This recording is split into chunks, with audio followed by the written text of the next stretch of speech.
आज का टॉपिक है एंडोक्राइन सिस्टम। तो it is a second messenger system of a body. तो हमारा पहला मैसेंजर सिस्टम होता है नर्वस सिस्टम, दूसरा मैसेंजर सिस्टम होता है हमारा एंडोक्राइन सिस्टम। तो इनमें क्या होता है हमारा uses chemical messages hormones that are released into the blood. इसमें मैसेजेस कैसे कन्वे होते हैं, हमारा एक केमिकल रिलीज होता है ब्लड में और उसके थ्रू मैसेजेस कन्वे होते हैं। उन केमिकल्स को क्या कहते हैं हम लोग, हार्मोन्स।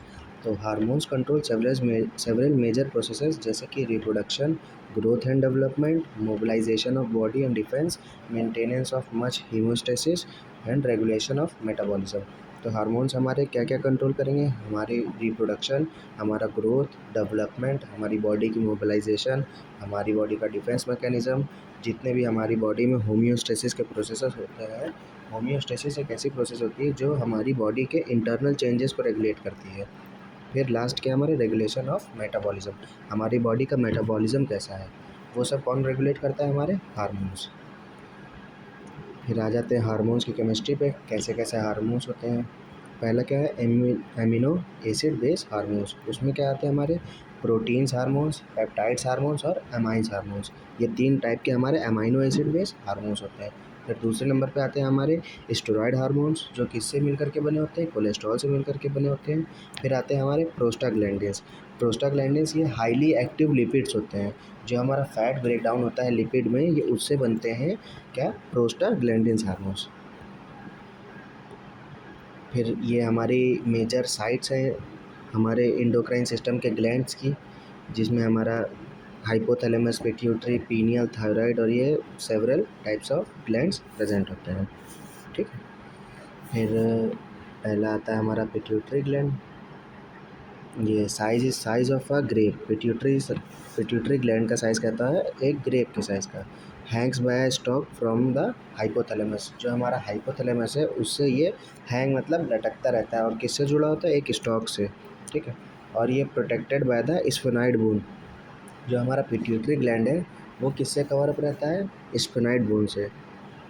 ये दो लोब्स में डिवाइडेड रहता है, एक हमारा एंटीरियर पिट्यूटरी, दूसरा हमारा पोस्टीरियर पिट्यूटरी। फिर हम जानते हैं हमारे एंटीरियर पिट्यूटरी में कितने हार्मोन्स आते हैं। हमारे एंटीरियर पिट्यूटरी में 6 हार्मोन्स आते हैं, जिसमें से 2 अफेक्ट नॉन एंडोक्राइन टारगेट्स और 4 स्टिमुलेट अदर एंडोक्राइन ग्लैंड्स। जो 2 ऐसे हार्मोन्स होते हैं जो डायरेक्ट एक्टिंग होते हैं, और 4 ऐसे होते हैं जो दूसरे एंडोक्राइन ग्लैंड्स को स्टिमुलेट करते हैं। फिर हम लोग पढ़ लेते हैं characteristic of all anterior pituitary hormones. सारे एंटीरियर पिट्यूटरी के हार्मोन्स की क्या कैरेक्टरिस्टिक्स होती हैं। ये प्रोटीन हार्मोन्स होते हैं, ये सेकेंड मैसेंजर सिस्टम के थ्रू एक्ट करते हैं, और ये क्या करते हैं, जितने भी हार्मोनल स्टिमुलाई होती हैं उनको रेगुलेट करते हैं। और ये एक ब्रेन से कनेक्टेड एक न्यूरो इंडोक्राइन सिस्टम होता है हमारा, जो ब्रेन और इंडोक्राइन सिस्टम, नर्वस सिस्टम और इंडोक्राइन सिस्टम से मिल करके बना होता है। तो ये उसको निगेटिव फीडबैक देते हैं। ये हमारे एंटीरियर पिट्यूटरी के हार्मोन्स हैं, growth hormones, prolactin hormones, FSH, TSH, ACTH मतलब एड्रेनोकॉर्टिकोट्रोपिक हार्मोन्स, है ना। ये सब हमारे एंटीरियर पिट्यूटरी के हार्मोन्स हैं। ग्रोथ हार्मोन पहला, ये क्या, जनरल मेटाबॉलिक हार्मोन्स। ये रिस्पॉन्सिबल होता है बॉडी की ग्रोथ के लिए। Major effect are directed to the growth of skeletal muscle and long bones. ये कहाँ एक्ट करेगा, ये हमारी स्केलेटल मसल्स पे एक्ट करेगा और लॉन्ग बोन्स की इंड पर। लॉन्ग बोन्स जैसे कि फीमर, ह्यूमरस, इन सब की एंड पर एक्ट करता है। Causes amino acids to built into the protein. ये क्या करता है, ये अमाइनो एसिड को प्रोटीन में चेंज करने के लिए हेल्प करता है। Causes fat to break down for a source of energy. और ये फैट का ब्रेक डाउन कराता है जिससे हमारी बॉडी को एनर्जी मिलती है। ग्रोथ के लिए हमको एनर्जी की भी रिक्वायरमेंट होती है, एटीपीज़ की। फिर दूसरे एंटीरियर पिट्यूटरी के हार्मोन्स पढ़ लेते हैं, जैसे कि प्रोलैक्टिन हार्मोन।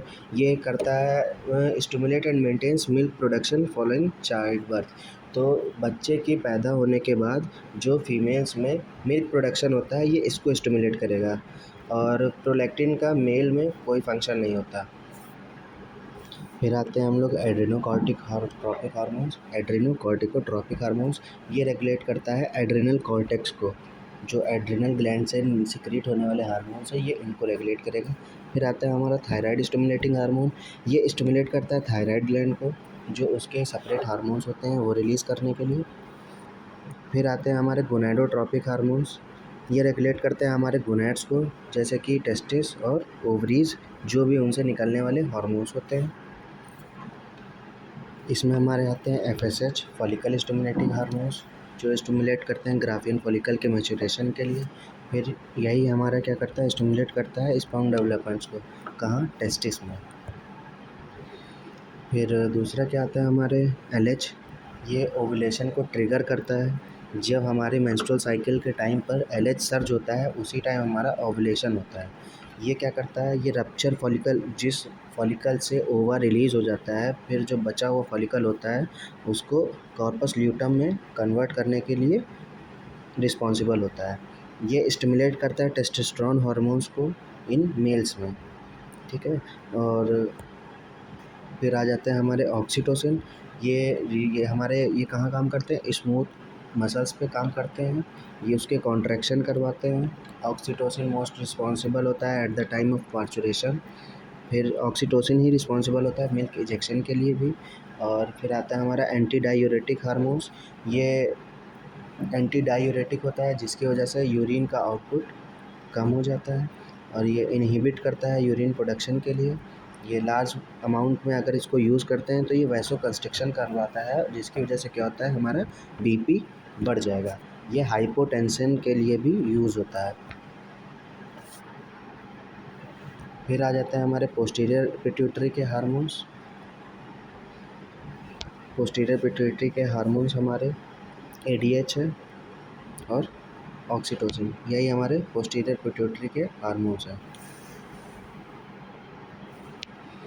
फिर आता है हमारा थायराइड ग्लैंड।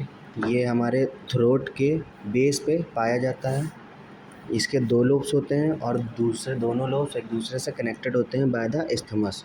ये 2 टाइप के हार्मोन्स प्रोड्यूस करते हैं, एक थायराइड हार्मोन्स और कैल्सिटोनिन हार्मोन। थायराइड हार्मोन हमारे 2 होते हैं, एक T3 और एक T4। T3 को कहते हैं ट्राई आइडो थायरोनिन और T4 को कहते हैं टेट्रा आइडो थायरोनिन और थायरॉक्सिन। ये मेटाबॉलिक हार्मोन्स होते हैं, ये आयोडीन कंटेनिंग हार्मोन्स होते हैं। ये जो हमारा T4 है ये secreted by the thyroid follicles, और जो T3 है ये T4 के कन्वर्जन के लिए यूज़ होता है। फिर आता है हमारा कैल्सिटोनिन। कैल्सिटोनिन रिस्पॉन्सिबल होता है decrease blood calcium level by causing it's deposition in bone. तो कैल्शियम क्या करता है बेटा, ऑस्टियोपोरोसिस करवाता है, जिसकी वजह से बोन से कैल्शियम निकल जाता है और कहाँ चला जाता है, हमारे ब्लड में। तो जो हमारे ब्लड में कैल्शियम लेवल रेगुलेट करने के लिए कौन रिस्पॉन्सिबल होता है, हमारा calcitonin. Antagonist to parathyroid hormone, ये पैराथायरॉयड हार्मोन के जस्ट अपोजिट होता है। देखते हैं पैराथायरॉयड हार्मोन क्या है। Tiny masses of posterior of the thyroid. Parathyroid gland क्या है, छोटे छोटे मासेस हैं जो कहाँ अटैच रहते हैं, थायराइड ग्लैंड के पोस्टीरियर मतलब पीछे की साइड। ये सिक्रेट करते हैं पैराथायरॉयड हार्मोन, जो क्या करता है, stimulate osteoclast to remove calcium from the bones. ये ऑस्टरक्लास्ट को सपोर्ट करता है और क्या करता है, बोन से कैल्शियम रिमूव कर लेता है। और कैल्शियम कहाँ कहाँ से निकालेगा, ये इसको ओवरऑल कैल्शियम चाहिए, तो कैल्शियम किडनी से निकालेगा, जो हमारे कैल्शियम के आयंस किडनी एक्सक्रीट आउट कर देती है, तो वहाँ से निकाल सकता है। जो हम खाना खाते हैं, जैसे कि मिल्क में कैल्शियम सबसे ज़्यादा कंपोजिशन होता है, तो ये इंटेस्टाइन से कैल्शियम एब्जॉर्ब कर सकता है, और ये क्या करेगा, कैल्शियम लेवल ब्लड में रेज करेगा। फिर आते हैं हमारे एड्रिनल ग्लैंड। तो एड्रिनल ग्लैंड्स के 2 पार्ट होते हैं, एक कॉर्टेक्स और एक मेडुला। इसकी साइट क्या है, ये किडनी के सबसे ऊपर पाए जाते हैं। तो कॉर्टेक्स क्या है, आउटर ग्लैंडुलर रीजन इन 3 लेयर। कॉर्टेक्स आउटर मतलब बाहर का ग्लैंडुलर रीजन है, जिस किससे बना, 3 लेयर से मिलकर के बना। मेडुला क्या है, वो इनर न्यूरल टिश्यू रीजन है। मेडुला एक टिश्यू है, वो इनसाइड मतलब एड्रिनल ग्लैंड के इनसाइड प्रेजेंट रहता है। तो एड्रिनल कॉर्टेक्स का सबसे पहला क्या है, मिनरलोकॉर्टिकॉइड्स। इसका मतलब है, मिनरलोकॉर्टिकॉइड्स क्या करते हैं बेटा, मिनरल कंटेंट जो ब्लड में प्रेजेंट रहता है वहाँ पर रेगुलेट करते हैं। जो भी मिनरल्स हमारे ब्लड में पाए जाते हैं उनको कौन कंट्रोल करता है, हमारा मिनरलोकॉर्टिकॉइड्स। और यही हमारे बॉडी के इलेक्ट्रोलाइट बैलेंस को भी कंट्रोल करते हैं। Target organ is the kidney. अब मिनरल्स हमारे कहाँ से रेगुलेट करेंगे, किडनी से बेटा। जो भी किडनी में मिनरल्स हैं, मिनरल किडनी इलेक्ट्रोलाइट्स को एक्सक्रीट आउट कर लेती है या रीअब्जॉर्ब कर लेती है। तो मिनरलोकॉर्टिकॉइड्स कहाँ काम करेंगे हमारी किडनी पे। फिर क्या है, production stimulate by renin and aldosterone. जो भी प्रोडक्शन है इसका वो कौन स्टिमुलेट करता है, रेनिन और एल्डोस्टेरोन। और फिर क्या है last point, production inhibits by the atrial नाइट्रोयूरेटिक peptide.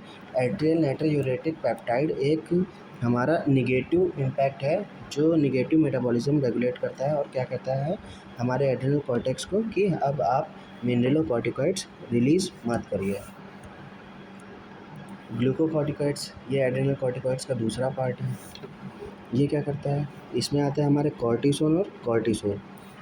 ये जो एड्रिनल कॉर्टेक्स है वहाँ की मिडल लेयर से प्रोड्यूस होता है ये हार्मोन्स। ये प्रमोट करता है सेल मेटाबॉलिज्म में और ये रेजिस्ट करेगा लॉन्ग टर्म।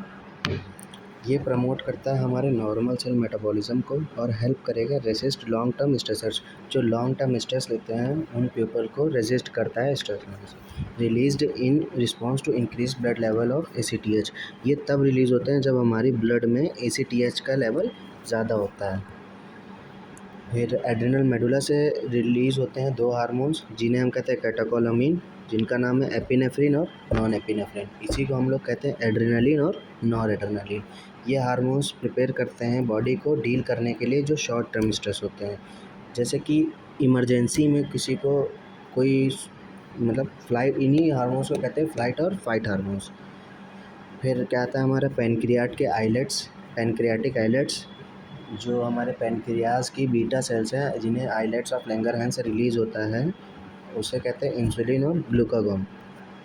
तो पैनक्रियाज एक मिक्स ग्लैंड है, सबको पता है। ये एंडोक्राइन भी काम करती है और एक्सोक्राइनिकली भी काम करती है।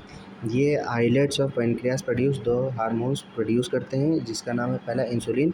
इंसुलिन अलाउ करता है ग्लूकोज लेवल को ब्लड में रेगुलेट करने के लिए और ग्लूकागोन अलाउ करता है ब्लड में लेवल में ग्लूकोज को बढ़ाने के लिए। इंसुलिन ग्लूकोज को ब्लड लेवल कम करेगा और ग्लूकागोन क्या करेगा, ब्लड लेवल में ग्लूकोज को बढ़ाएगा। ये दोनों के एक दूसरे अपोजिट होते हैं, एंटागोनिस्ट होते हैं। ये देख लीजिए आइलेट्स ऑफ लैंगरहैंस हैं ये। फिर आती है हमारी पीनियल ग्लैंड। ये थर्ड वेंट्रिकल ऑफ ब्रेन है, ठीक है। ब्रेन के थर्ड वेंट्रिकल में पाया जाता है और ये क्या करता है, मेलेटोनिन सिक्रेट करता है। मेलेटोनिन रिस्पॉन्सिबल होता है बॉडी के वेक और स्लीप साइकिल के लिए। मतलब आप अगर 9 बजे सोते हैं तो डेली आप 9 बजे सो जाएंगे, उससे पहले नहीं नींद आएगी और उसके बाद भी कम नींद आती है ना। ऐसा वो एक साइकिल बन जाती है हमारे ब्रेन में। Have other as yet unsubstance functions, ठीक है।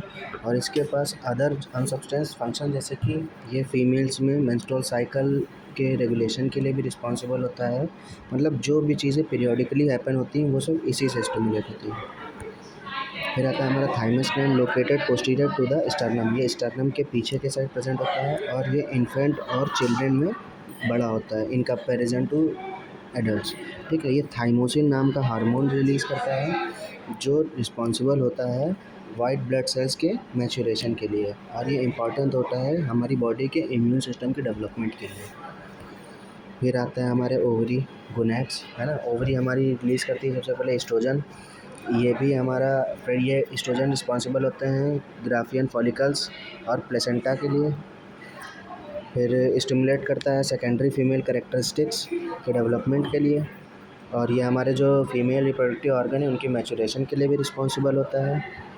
और ये यूट्रस को फर्टिलाइजेशन के बाद जाइगोट को प्रिपेयर करने के लिए, मतलब एक यूट्रस एक एसिडिक इन्वायरमेंट यूट्रस में एक यूट्रस के फ्लूइड का पीएच एसिडिक होता है।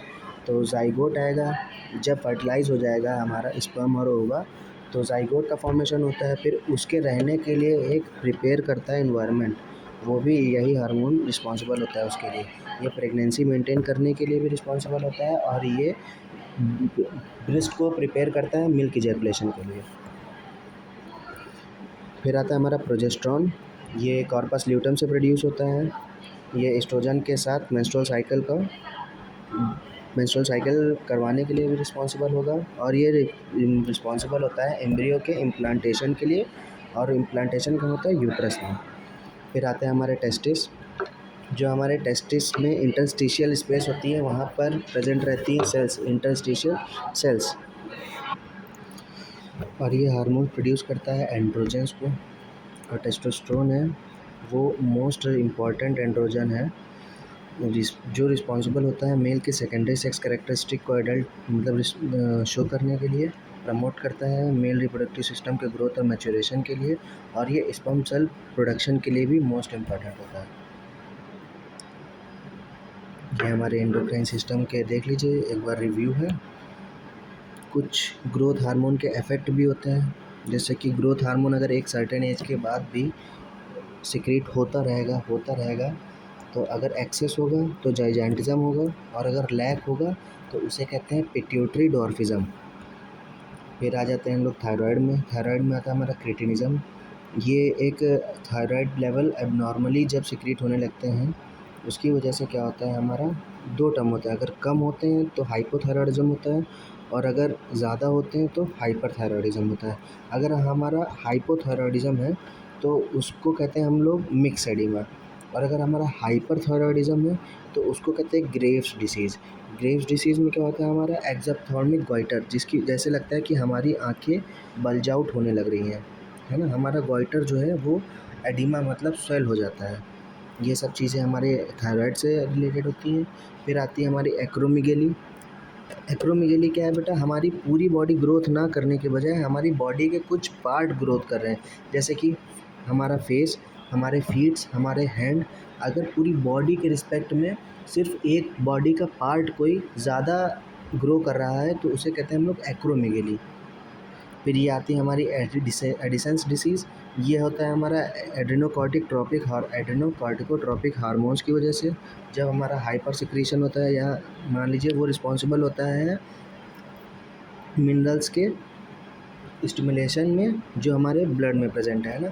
तो अगर हमारा हाइपर कैलीमिया है मतलब हमारा पोटेशियम लेवल ज़्यादा हो रहा है तो उसकी वजह से क्या डिक्रीज होता है हमारी बॉडी में स्वेलिंग होने लगती है, ठीक है, डिस्कलरेशन होने लगता है, नेल्स डिस्क मतलब हर जगह पैचेस पड़ने लगते हैं। ये सब आता है हमारा एडिसन्स डिसीज़ में।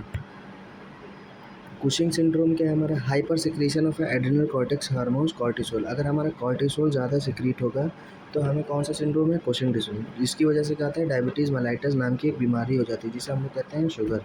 फिर कहते हैं हमारा जिसमें सबक्यूटेनियस फैट डिपॉजिट होने लगता है और जिसकी वजह से बीपी भी बढ़ने लगेगा। यही हमारी एंडोक्राइन सिस्टम की कंप्लीशन और उसकी फिजियोलॉजी।